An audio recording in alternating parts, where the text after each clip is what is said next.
Y bueno, esas son las novedades en los deportes. Es el momento de trasladar cámaras y micrófonos al set principal que comienza la entrevista esta noche a las 8:45.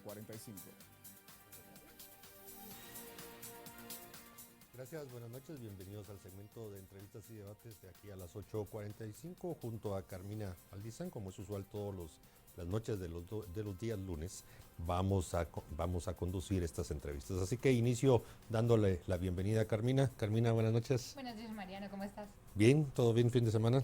Todo muy bien y con temas muy interesantes para esta noche. Todo muy interesante, sí. Bueno, sí, la verdad es que sí, lo sí. tengo que decir con una sonrisa. Por fin volvemos a tratar un tema económico. Esta primera entrevista vamos a hablar de economía. Vamos a hablar de esos retos que tiene el país, de esas propuestas que el gobierno del presidente Alejandro Yamatei ha hecho en relación en materia económica a partir de algunos análisis que expertos han realizado. En la segunda entrevista vamos a abordar un problema, la verdad, estructural, un problema serio en Guatemala, y nos vamos a referir a los recursos hídricos del país. Pero en esta primera entrevista le doy la bienvenida a nuestros dos invitados. Le doy la bienvenida al licenciado David Casasola, investigador del Centro de Investigaciones Económicas Nacionales CIEN, y también al licenciado Ricardo Rodríguez, analista de CABI, la consultora especialista en análisis macro y microeconómico. Ambos, buenas noches, bienvenidos. Como lo decía, vamos ahora a un tema económico.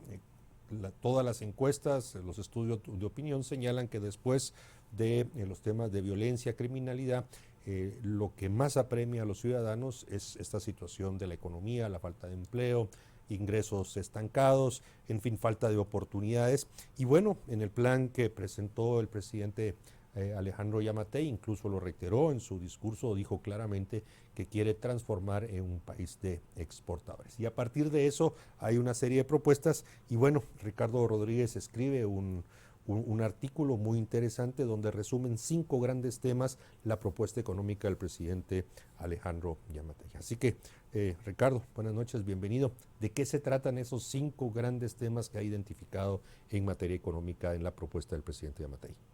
¿Qué tal? Buenas noches y buenas noches a la audiencia. En el artículo que poníamos hicimos 5 puntos, que no es resumir en 5 puntos el plan de gobierno, porque la verdad es un plan de gobierno bastante extenso, pero extraímos 5 temas que creemos que vale la pena que la población y que todo el mundo tenga en cuenta. Primero, como bien decía, que el gobierno del presidente Yamatei ha anunciado que se va a basar en el modelo exportador y como tal pues plantea bastantes acciones en ese rubro, mejorar todos los sectores, habla de acciones específicas para el sector agrícola, sectores incluso como infraestructura, minería, generación de energía por recursos vías renovables y no renovables e incluso turismo. Entonces pues sí vale la pena tener en cuenta que ha trazado sectores específicos a los que les quiere prestar atención. Segundo, y es un tema que es bastante interesante también de analizar, es que el presidente Yamatei no es lo mismo recibir un país pues en depresión económica o en una desaceleración importante al país que realmente recibió, que es un país que desde el segundo semestre del año pasado viene en un crecimiento importante y de hecho lo recibió como el segundo mejor crecimiento de los 11 países que nosotros seguimos en CABI de América Latina. Entonces, pues lo que poníamos es que vale la pena que se utilice esto de punto de partida para tomar acciones que nos ayuden, porque el plan de gobierno, y ese es el tercer punto que tenía, plantea que quieren entregar el gobierno a un crecimiento de 6%, y eso es algo importante porque junto con esa meta hay más o menos 50 otras metas que creo que es la primera vez en un plan de gobierno que yo miro que no solo se habla de líneas de acción bastante grandes o al aire, sino concreta en acciones específicas en las que quiere entregar la administración, y una de esas pues es con un crecimiento de 6%, ¿verdad? El cuarto punto que poníamos en el artículo es que a pesar de que el gobierno tiene pues metas y acciones trazadas, también depende mucho de la aprobación de una agenda legislativa importante. Habla de la aprobación de la ley de infraestructura vial, reformas a la ley de zonas francas, regular todo el tema del convenio 169 de la OIT, entre pues una agenda bastante amplia de leyes pero, y ahí cierro con el quinto punto, pues sí tiene un escenario bastante complicado en ese sentido, porque pues le hace falta a nuestra consideración generar las alianzas para poder garantizar que esas leyes puedan ser pasadas. La elección del presidente del Congreso, por ejemplo, se ganó con 82 votos, cualquier ley ordinaria necesita 81, entonces 2 personas que se desvíen ahí de esa coalición y ya ninguna ley podría verse aprobada. Y eso con las de mayoría simple, si las de 106, pues creo que las podemos descartar. Entonces, pues ahí destacamos uno de los principales retos que tiene la actual administración. Gracias, licenciado Rodríguez. Licenciado Casasola, luego que escuchamos esta explicación con estos puntos, a ver, vámonos por partes porque hay mucho que analizar, ojalá nos alcance el tiempo. El país se recibió con una economía bien. Mucho de este crecimiento, según los indicadores, fue en el tema de la construcción. Sin embargo, no recuerdo, la verdad puedo estar equivocada, cuando entrevistamos al doctor Yamatei, no recuerdo que él hablara mucho del tema de la construcción. Él era más en incentivar zonas francas, generación de empleo, etcétera, etcétera. Sin embargo, el sector de la construcción está creciendo muchísimo y lo vemos en toda la ciudad. Antes se veían vallas de celulares por la capital y ahora se ven vallas de departamentos. Es sorprendente en ciertas arterias, por supuesto, no en toda el área. ¿Cómo analizamos esto dentro de este paquete económico? Bueno, Guatemala ha gozado desde hace mucho tiempo de lo que le llamamos estabilidad macroeconómica. Creo que es importante matizar ese crecimiento positivo en un contexto internacional que viene hacia la baja. 3.5% es el promedio al que Guatemala ha crecido en los últimos 15 años, entonces creo que hay que tomarlo como una referencia que se agradece. Sin embargo, que eso no significa que ya todos los deberes están hechos, sobre todo porque como economía cada vez crecemos, pero crecemos sin la misma capacidad de generar empleo formal. Entonces, creo que aquí lo importante es empezar a pensar en sectores que tengan mercados mucho más vastos. Creo que el sector de la construcción respondiendo a diversos factores en cuanto a ser un espacio donde con falta de certeza jurídica en el interior ha sido algo atractivo para invertir, lo atractivo que se ha vuelto en relación a cómo se ha comportado el tipo de cambio real. Ese tipo de sectores tienden a volverse muy atractivos, pero hay que reconocer que tiene un límite, es decir, tenemos un mercado que si mucho nos va a llegar a que 16 millones de habitantes, pensemos en lo que pensemos, y es a través de los sectores de exportación donde uno pudiera pensar en tener más capacidad de crear empleo, sin descuidar otros elementos que pues sin duda alguna van a ser importantes. La tecnificación de los medios de producción está generando de que ya cierto tipo de industrias livianas y sectores económicos dejen de depender tanto de las destrezas de la mano de obra. Yo quisiera, licenciado Ricardo Rodríguez, detenerme y profundizar en el tema de la construcción, porque evidentemente construcción, aún con toda la tecnificación que ha ingresado, todavía sigue siendo un sector que oferta muchos puestos de trabajo. Este análisis que hacía Carmina, es cierto, todavía tenemos espacios para seguir creciendo, seguir construyendo y que evidentemente mejoren los ingresos de quienes trabajan en el subsector de la construcción. Sí, definitivamente. Sin embargo, pues coincido con David, que creo que tiene un límite. No podríamos basar o no consideraría correcto basar el desarrollo del país en la construcción de infraestructura. Aún ¿verdad? cuando se estén dando toda la urbanización y las ciudades intermedias creciendo a 2 dígitos, aún con eso. Sí, pero no veo yo de dónde podamos absorber los 180,000 jóvenes que quedan excluidos de los trabajos formales cada año. Solo 20 puede absorber la PEA por año, y no veo que el sector construcción tenga la capacidad de absorber. Obviamente es un sector importante, creo que ahorita está tomando relevancia y así va a ser. Después de que se termine de saturar Ciudad de Guatemala, pues vienen, como bien decía, las ciudades intermedias, y ahí se va a desarrollar toda una necesidad de infraestructura, y eso, infraestructura de vivienda. También tenemos que tomar en cuenta la carencia que hay en infraestructura vial en el país. Definitivamente sí es un sector importante, pero no creo que tenga la capacidad de absorber a toda la necesidad de mano de obra que tenemos en el país. Yo creo que ahí sí pasa por el tema de los sectores y el modelo exportador que habla el presidente Yamatei, que son los que pueden generar mayor mano de obra, pero hoy por hoy pues ha estado limitado el crecimiento de estos sectores. Licenciado Casasola, el modelo exportador es muy importante para un sector de la población que está o en la informalidad o no ha ingresado todavía a este mercado laboral. ¿Qué pasa con estos jóvenes que se están graduando y que están saliendo ahora a trabajar y que ya son un mercado calificado, pero que no necesariamente están las plazas y los puestos de trabajo para ellos, porque ellos están como en el intermedio de esto? Bueno, sin duda alguna, lo que le hemos llamado el bono demográfico se convierte en el pasivo o en la deuda demográfica que el país está generando. Y me sirve esa pregunta para conectarlo con el tema de la estabilidad macroeconómica. Y es importante y se agradece esa estabilidad macroeconómica, inflación controlada, niveles de deuda, pero cuando uno ve la calidad de empleo formal, cuando uno ve la cantidad de empleo formal, estamos teniendo esos desafíos. Hoy ya empezamos a ver, por ejemplo, inclusive profesionales graduados a nivel universitario, que el tiempo de colocación está superando inclusive un año, especialmente aquellos que se acaban de graduar de la universidad. Entonces estamos entrando en una etapa en donde nos estamos dando cuenta de esa necesidad que tenemos de generación de un dinamismo económico, pero que priorice la generación de empleo. Y creo que es ahí donde es importante ir resaltando la hoja de ruta. La hoja de ruta tiene que ser alrededor de sectores que tengan esa capacidad.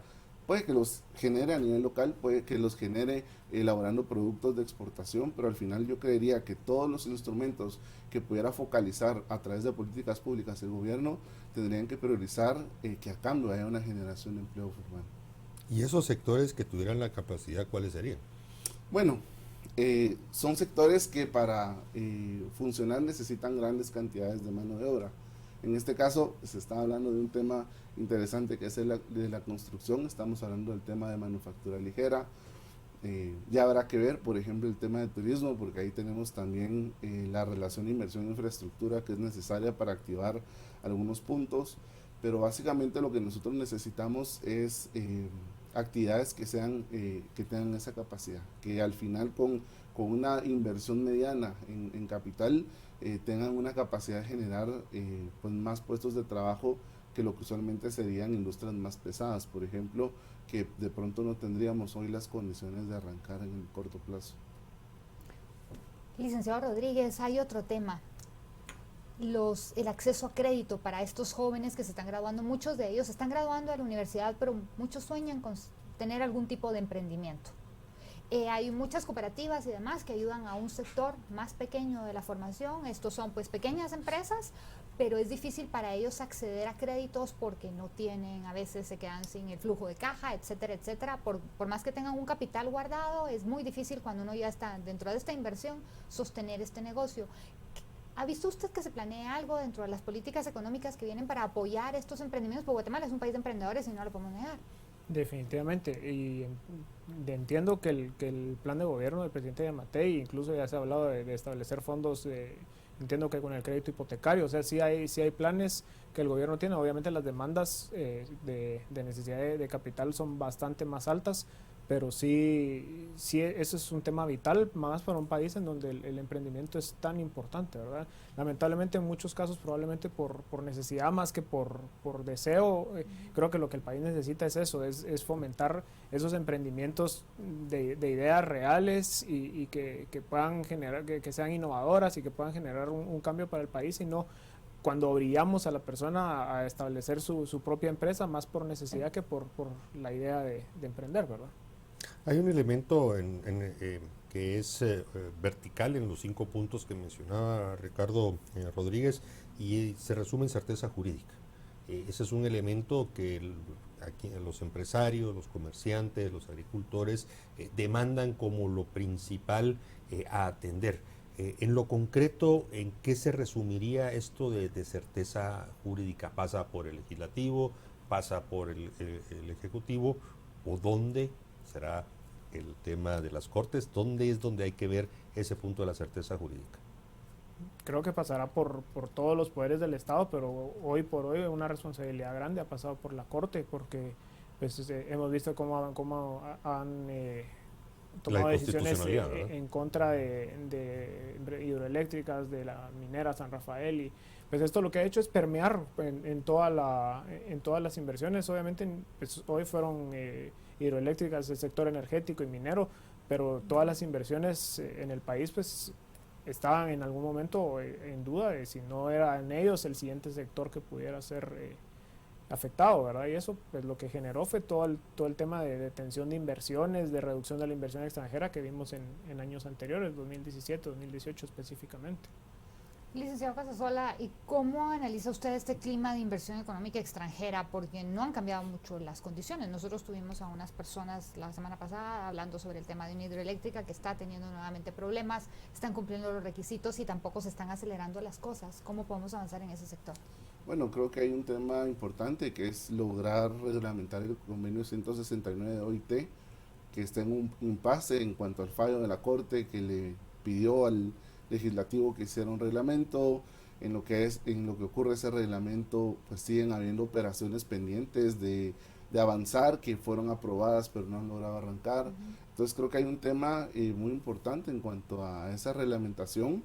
En segundo lugar, creo que es muy importante empezar a visibilizar ese tipo de modus operandi, donde ya existen grupos en donde tienen un modelo básicamente de extracción de rentas que se basa en focos de conflictividad, que de alguna manera aparecen personas que se ofrecen para desactivarlos y que a la larga termina alimentando toda una cadena que ya se está volviendo más que conflictividad, es un tema de criminalidad. Entonces creo que sí es muy importante el articular esfuerzos también del lado del Ministerio Público, del lado del uso también de las garantías que puede tener el gobierno para respetar, ¿verdad?, los diferentes acuerdos o los diferentes derechos que ha concedido en algún momento.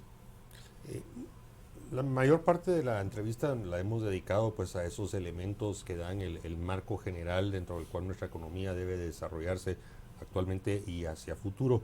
Pero yo quisiera traer a colación un reto que es inmediato, ya se empieza cada vez más a visualizar el impacto que podría tener la posible ratificación de la decisión regresando a la Corte de Constitucionalidad en cuanto a esa interpretación que le han dado al concepto de ingresos ordinarios, haciéndolo equivalente, sinónimo a ingresos tributarios. Y eso puede no solo, pues, afectará en el sentido que tiene que ver con las finanzas de la Universidad de San Carlos, pero podría causar una bola de nieve hacia otros sectores que reciben aportes constitucionales. David Casasola, de darse eso, pone en riesgo la capacidad del sostenimiento financiero del Estado. ¿Y qué impacto tendría, pues, sobre todo lo demás que hemos hablado?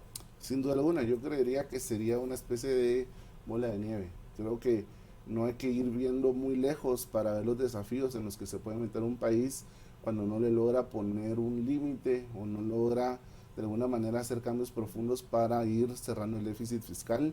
Vemos la reducción de calificación de riesgo que tuvo Costa Rica, que le va a costar casi 256 millones de dólares, ese reajuste que tuvo de riesgo, y Guatemala no se puede dormir en sus laureles. Sé que siempre se habla de un 2% de déficit, sé que se habla de un 26% de déficit sobre PIB, pero cuando vemos nuestro déficit sobre nuestros ingresos tributarios, tenemos casi un 256, 300%, entonces no necesariamente nuestros indicadores lograrían soportar ese tipo de reajuste. Ese reajuste, de alguna manera, lo que llevaría es a que el Ejecutivo haga más reajustes de los que a veces parece imposible que se hacen cada vez que se negocian los presupuestos.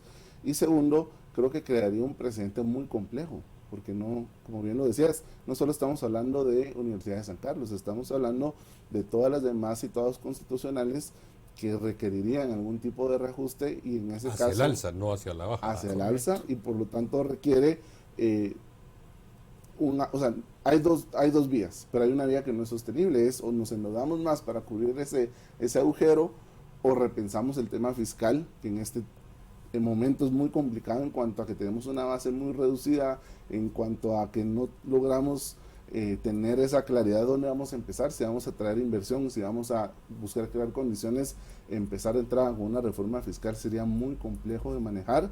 Y por otro lado tenemos esta decisión en la Corte. Creo que hacia donde está orillando las condiciones, si esto avanza, es a un reajuste del lado del gasto y que lamentablemente, dado los compromisos de funcionamiento, sería la inversión la que se vería afectada.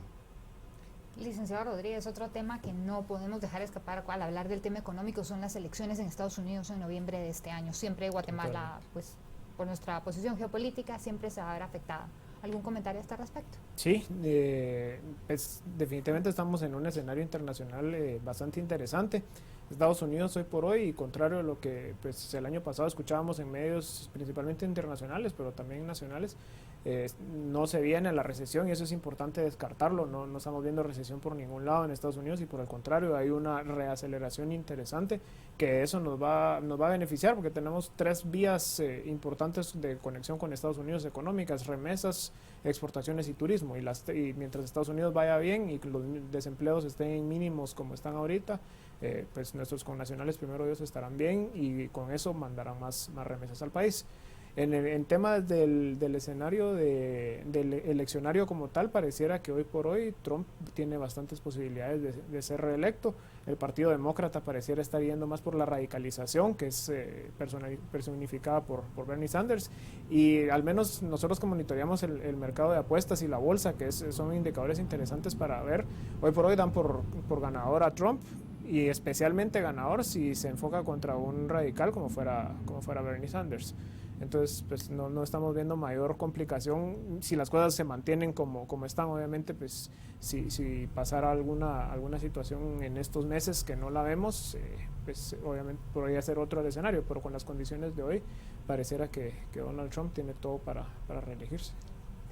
Retomando el escenario nacional, evidentemente las buenas noticias de una posible reelección de Trump pues tendrá un beneficio que deberíamos de hacer un esfuerzo de aprovecharlo más. Hemos pasado 4 años en el que ha habido un aceleramiento y un crecimiento importantísimo en Estados Unidos sin que hayamos tenido como país la capacidad de aprovechar todo eso. Pero regresando, y si bien el efecto multiplicador del gasto público guatemalteco no es tan alto como en otros países, es relativamente modesto, el hecho de que pudiera haber, como lo mencionaba David Casasola, reajustes, recortes en gasto social, en fin, para atender los situados. Hay otro tema que a mí me llamó la atención porque muy pocos lo abordaron, y es esta idea, esta propuesta que lanzó el presidente Yamatei de cambiar las fechas del año fiscal.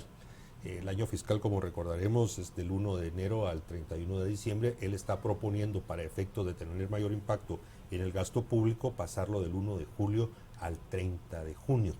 ¿Cómo lo analizaría? ¿Cómo se ajusta dentro de todo este análisis yo no hablaría de reactivación, sino de mayor empuje al crecimiento económico?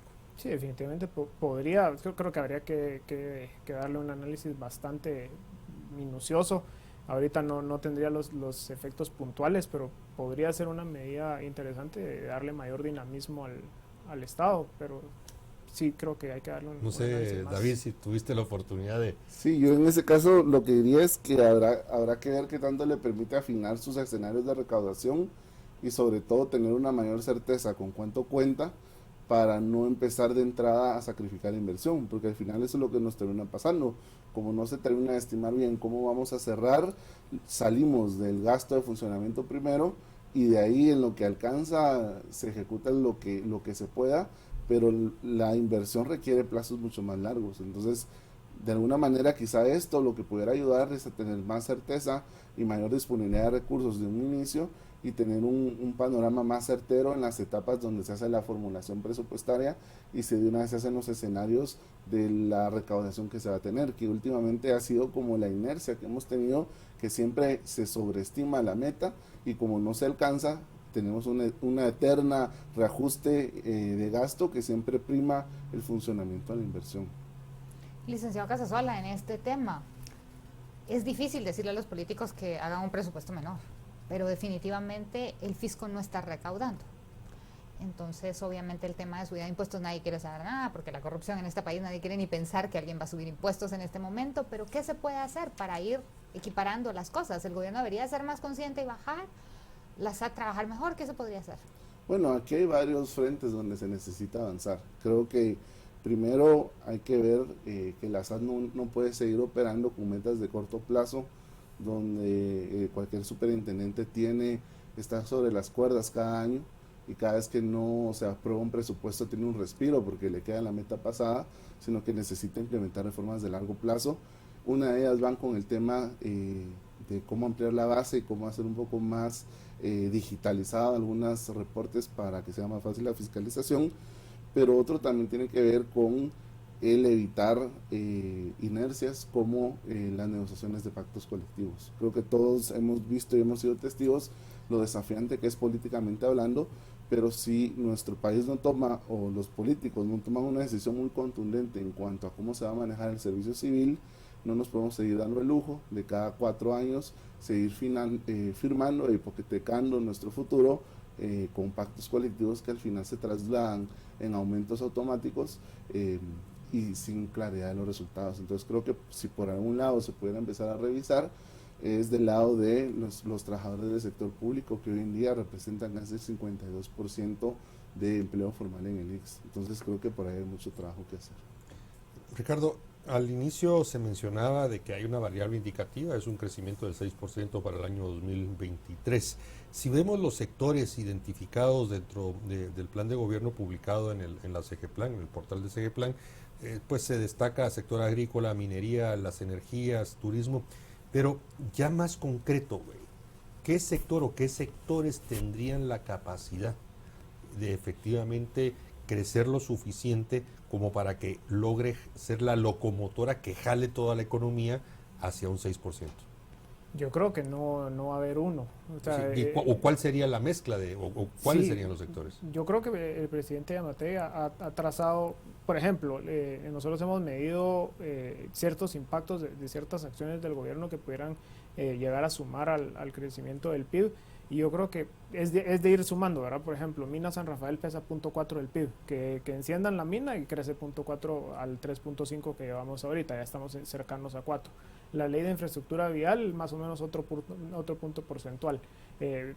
Diferentes acciones que puedan llegar a dinamizar las exportaciones también podrían ayudarnos con otro punto. Entonces yo creo que ya le dije 3 que pudieran en conjunto sumar, pero no, o sea, necesita desarrollarse la mayor parte de ese plan de gobierno que se está planteando. No es solo una decisión. Y obviamente pues al día de, lo que sí es cierto es de que al día de hoy con las acciones, al menos como vamos, sí tenemos un techo bastante fuerte que no hemos logrado superar de 3.5%. Entonces pues si bien ese 3.5% ahorita es de los más grandes de América Latina, pero sí pues tampoco, o sea, no podemos pensar que solo por inercia vamos a llegar de 3.5 a 6 cuando entreguen el gobierno. Licenciado Casasola, precisamente con ese tema, 6% es una cifra bien ambiciosa. Ya llevamos 30 días de gobierno, se estima que los cambios principales se dan en los primeros 100 días de gobierno, entendemos que los primeros 30 días son de ajuste. ¿Qué podemos esperar de los otros días que nos quedan para cumplir esta meta del 6%? Yo creo que hay que entender que hay urgencias que requieren acciones de largo plazo, por muy incoherente que eso pueda sonar, pero si nosotros no tenemos claro que hay temas muy importantes de nutrición, de capacitación, de tecnificación, que eventualmente no los vamos a cosechar en el corto plazo, en 10, 20 años no vamos a lograr cosecharlo. En el plazo muy corto, creo que hay un tema de incentivos fiscales y no fiscales que habría que examinar. Sé que eso en un contexto donde siempre pareciera que las finanzas públicas no dan para mucho, requiere primero sentarse a priorizar, a ubicar geográficamente dónde se pudiera arrancar. Se ha hablado mucho de México por el tipo de relaciones que han habido. Los puertos en temas logísticos tienen una posición muy importante. Entonces creería que el primer tema es dónde se va a priorizar, qué se va a hacer con las zonas francas, qué tipo de paquete de incentivos podemos tener y cómo podemos ir evidenciando qué funciona y qué no funciona, porque al final lo que termina ocurriendo es que todas estas ideas se quedan en el papel porque no terminan de pasar por diferentes razones. Creo que es tiempo de dar un momento para que se implemente, para que se evalúe qué funciona, para quitar lo que no está generando resultados y para amplificar aquello que está generando empleo y atrayendo inversión. Dentro de este proceso de que seamos un país más exportador, porque no es que no lo seamos, somos una economía muy abierta, hemos esquivado una discusión, pero que se da en el contexto de ser más competitivas nuestras exportaciones y tener mayor capacidad, y me refiero al tipo de cambios, tema aquí que la licenciada Valdizán es de sus preferidos de debatir. Pero les pregunto, ¿por qué no estamos en este momento, si efectivamente esa es la dirección, en medio de un debate de si se relajan o se cambian las reglas de política cambiaria que la banca central nos tiene pues desde hace ya varios años, garantizándonos una relativa estabilidad cambiaria, pero para algunos, no para todos, para algunos sí castigando la capacidad de exportación. Es una pregunta a ambos, evidentemente Carmina tendrá otras al respecto. Yo creo que es una excelente pregunta y es un excelente debate que deberíamos de tener en el país. Yo creo que es evidente que estamos inmersos en lo que se conoce como enfermedad holandesa, en donde las remesas están haciendo que se nos inunde de dólares, pero esa inundación de dólares está en detrimento de la capacidad productiva de los sectores que producen productos y servicios para exportar en el país. El Banco Central en ese sentido pareciera estar muy rígido en su objetivo de sí y nada más controlar la inflación, y como bien decía David, agradecemos mucho la estabilidad macroeconómica. Creo que de eso ya, como han dicho otros economistas, ya nos graduamos, pero ¿qué viene después? O sea, si no entramos en esta discusión, estaban hablando del tema de los ingresos tributarios. Parte de esos ingresos, y más o menos hemos estimado que el año pasado entraron entre 27 y 31 mil millones de quetzales en productos de contrabando, esos productos que no pagaron los impuestos que debieron haber pagado al ingresar al país, y eso es producto del diferencial cambiario que tenemos con México y la gran oportunidad que les damos de entrar esos productos al país y venderlos a un precio muchísimo menor, compitiendo con los productos legítimamente producidos en el país, pues. A ver, hay un precepto económico que dice que un país exporta para poder importar e ingresar estos bienes al país. Guatemala, por ejemplo, se relaja una figura exportadora, el tipo de cambio. Sin embargo, Guatemala no produce toda esta maquinaria y todo este tipo de insumos que necesita importar para poder producir y exportar. ¿Cómo controlamos en un país con la economía y la política tan inestable que tenemos? O sea, economía no me refiero a cómo se ha controlado, sino que la economía real que dirigen los políticos con sus políticas económicas, y un país totalmente con problemas económicos. ¿Cómo le vamos a transmitir esa seguridad a la población y que no vamos a estar como en el caso argentino? Porque en los 90s en Argentina, cuando se da, Argentina producía tractores, produce un montón de cosas que Guatemala tiene que importar absolutamente todo, que los exportadores necesitan precisamente para fabricar. Bueno, yo creo que hay que ir por etapas. Lo primero es, o sea, regresando un poco, que se conecta con el tema del tipo de cambio, necesitamos consensos, porque al final ese tipo de herramienta no va a ser un juego suma cero, y por eso termina generando tanto escorsor, porque al final, dependiendo de las posiciones financieras, los descalces, van a haber ganadores y van a haber perdedores. Acá un poco lo que interesa es, en el largo plazo, qué nos va a generar mejores resultados, sin que caiga en una discrecionalidad en donde hoy ganan unos y después pierden otros. Creo que ahí es donde es importante el que exista un consenso, el que a nivel de Junta Monetaria en el Banco de Guatemala existan discusiones basadas en evidencia, que se creen escenarios, porque tampoco pues, se está planteando un esquema al nivel de Argentina donde se lleguen a esos niveles es que no de empezaron inflacionarios. Ese exacto, es el problema. Exacto. O sea, suena muy bonito, pero ¿cómo Entonces, controlas? y por otro lado, creo que también es muy importante enviar señales que lo que permitan es que sean inversiones de mediano y largo plazo. Por ejemplo, una noticia que salió esta semana es que Honduras fue seleccionada por una firma muy importante de elaboración de ropa deportiva. No quería dar el anuncio de gratis. Y uno dice, ¿por qué Honduras y por qué no Guatemala?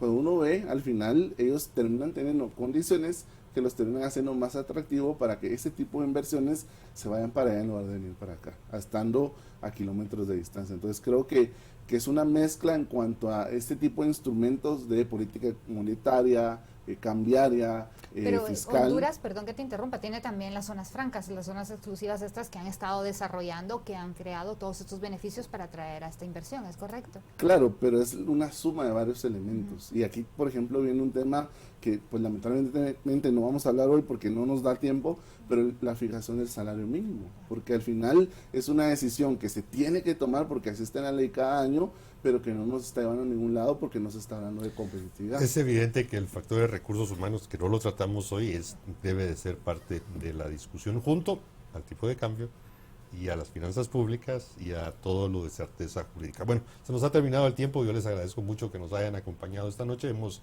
abordado ahí algunos de los aspectos que esperamos sean parte de las decisiones de política económica en un futuro muy cercano.